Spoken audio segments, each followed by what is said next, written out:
impide que Dios se vaya. El Señor soberano puso su mano sobre mí. Vi una figura con apariencia de hombre, me agarró por el pelo y me llevó a Jerusalén. Una vez allí, me dejó a la entrada.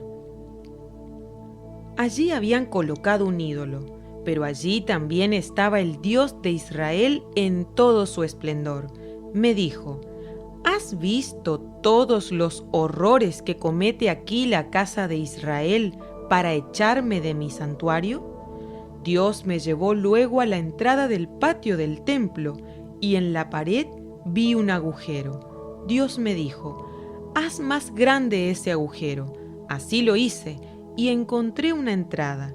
Entonces Dios me dijo: entra y verás las acciones tan repugnantes que allí se cometen. En cuanto entré, pude ver que los 70 jefes de los israelitas estaban adorando a esos ídolos. Entonces Dios me dijo: mira a los jefes de Israel, allí los tienes, cada uno adorando en secreto a su propio ídolo. Ellos piensan que no los veo. Entonces Dios me dijo: todo el tiempo me están haciendo enojar. Estoy tan enojado que voy a castigarlos sin ninguna compasión. A gritos me pedirán que los perdone, pero no les haré caso. Ezequiel 8, 1 al 18. A Dios podemos, 1, contristarlo. No hagan poner triste al Espíritu Santo. Efesios 4:30. La maldad de hombres y mujeres iba en aumento. Cuando Dios vio tanta maldad en ellos, se puso triste. Génesis 6, 5 y 6. Esa gente se rebeló muchas veces contra Dios en el desierto. Le dieron a Dios mucha tristeza. Salmo 78:40. Todo el tiempo me están haciendo enojar. Ezequiel 8:17. 2. Apagarlo. No apaguen el fuego del Espíritu Santo. Primera de Tesalonicenses 5:19. Apagar el fuego significa sofocarlo, extinguirlo. En la época en la que Elí y sus hijos eran irreverentes con Dios, la llama de su presencia disminuyó gradualmente hasta que un día se apagó.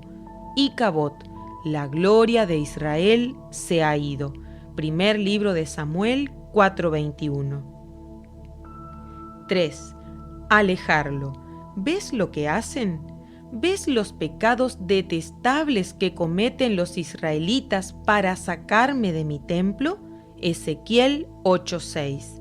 No existe cosa peor que ver a Dios emprender la retirada a consecuencia de la rebeldía del hombre. Los capítulos 8 al 11 del libro de Ezequiel muestran claramente que Dios puede ser echado de un lugar, incluso de su propio templo. Dios llevó a Ezequiel por medio de una visión al templo en Jerusalén para mostrarle los pecados que allí se cometían. El versículo 3 dice: allí habían colocado un ídolo, pero allí también estaba el Dios de Israel en todo su esplendor. A pesar de la provocación y la desobediencia manifiesta, Dios todavía permanecía en el templo. Recién lo vemos alejarse en el capítulo 10, lo cual muestra la gran paciencia de Dios. El avivamiento no ocurre de un día para otro. Tampoco la gloria de Dios se marcha de buenas a primera. Seguramente, al entrar en muchas iglesias y catedrales, no puedes explicar qué pasa en ese lugar, pero algo en lo profundo de tu ser te dice que la gloria de Dios ahí no reposa. El versículo 2 expresa: el Señor me dijo: ¿has visto lo que los líderes de Israel hacen con sus ídolos en los rincones oscuros? Dicen: el Señor no nos ve, Él ha abandonado nuestra tierra. El ídolo que Dios le mostró al profeta probablemente haya sido la estatua de Acera, diosa de la fertilidad y el amor. Su culto iba normalmente acompañado de excesos sexuales.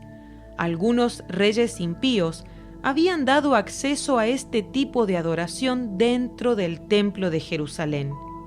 Los líderes pecaban en lo oculto. También nosotros obramos de la misma manera. Cuando sabemos que lo que hacemos está mal, tratamos de hacerlo en secreto, que nadie nos vea. Eso es lo que hizo David. Sin embargo, Dios le dijo: lo que tú hiciste a escondidas, yo lo haré a plena luz del día, a la vista de todo Israel. Segundo libro de Samuel 12:12.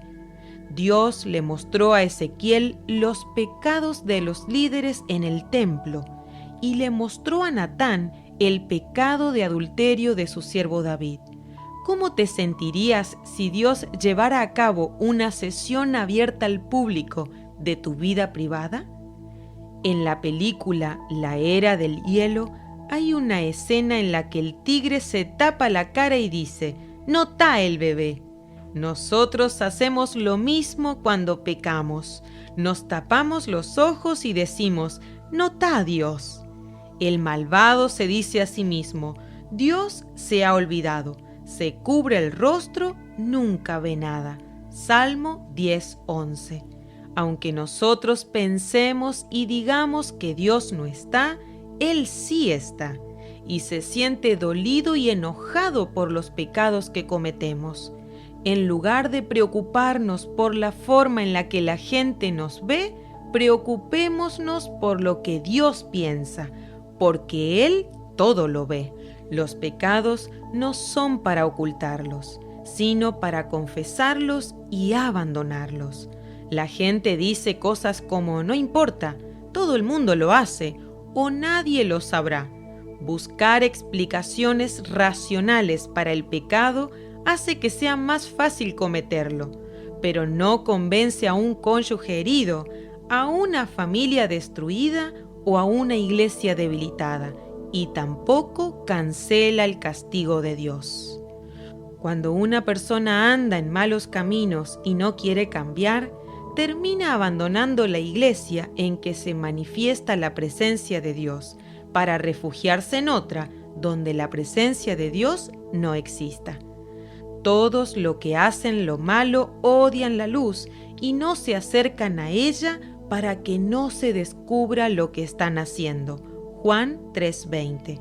En iglesias muertas y sin presencia, el pecado difícilmente sea revelado. En cambio, la presencia de Dios todo lo revela. Llama la atención que en el mismo lugar donde estaba el Dios de Israel con todo su esplendor, los líderes dijeran que Dios los había abandonado. El pecado impide que la presencia de Dios se manifieste. Si tú vives en pecado, nunca sentirás a Dios por más cerca que Él esté. El alejamiento de Dios. La gloria del Señor se alejó lentamente. Podría decirse con total desagrado, pero se fue. Antes que la orden de destrucción sea ejecutada, la gloria abandonó el templo y la ciudad. A continuación, se detalla la secuencia de la retirada. A. La presencia de Dios abandona el altar. Entonces la gloria del Dios de Israel se elevó entre los querubines, donde había reposado, y se movió hacia la entrada del templo. Ezequiel 9:3 y 10:4. B. La presencia de Dios se retira del templo. Así que la gloria del Señor dejó la entrada del templo y se colocó sobre los querubines. Ezequiel 10:18. Dios se apartó del templo y nunca más estuvo completamente presente hasta que Cristo mismo lo visitara siglos después. C. La presencia de Dios deja la ciudad y se posa sobre el monte de los olivos. La gloria del Señor se elevó y salió de la ciudad y se detuvo en el monte de los olivos. Ezequiel 11:23. Deja la ciudad solo porque la maldad de los hombres lo obliga. D. La presencia de Dios se va del país. Antes de abandonar definitivamente el país, Dios contempla la ciudad de Jerusalén desde el Monte de los Olivos, quizás para reflejar la íntima pena que le produce abandonar la que por siglos había sido su morada. Debido a los pecados, la gloria de Dios se marchó. El templo ya no era el lugar apto para la presencia de Dios, tampoco la nación. Cuando las personas se alejan de Dios, Dios se aleja de ellas. El Señor estará con ustedes, siempre y cuando ustedes estén con Él. Si lo buscan, Él dejará que ustedes lo hallen, pero si lo abandonan, Él los abandonará. Segundo libro de Crónicas 15:2. Si tú no te interesas en Dios y en sus cosas, ¿por qué razón piensas que Él debería interesarse en ti y en tus cosas? Cuando dejamos de atraer la presencia de Dios, corremos un gran peligro. Dios se retirará buscando la atmósfera adecuada en la que le den la bienvenida, una habitación como Él merece.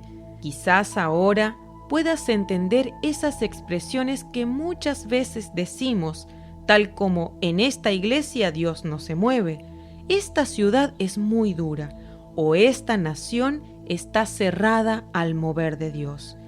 ¿No será más bien que nuestras vidas, familias, congregaciones, ministerios, ciudades y naciones no experimentan la manifestación de la presencia de Dios debido a que nosotros no hemos hecho lo que nos correspondía para crear la atmósfera adecuada para el obrar de Dios y a la vez hemos colaborado para apagar y alejar la presencia de Dios?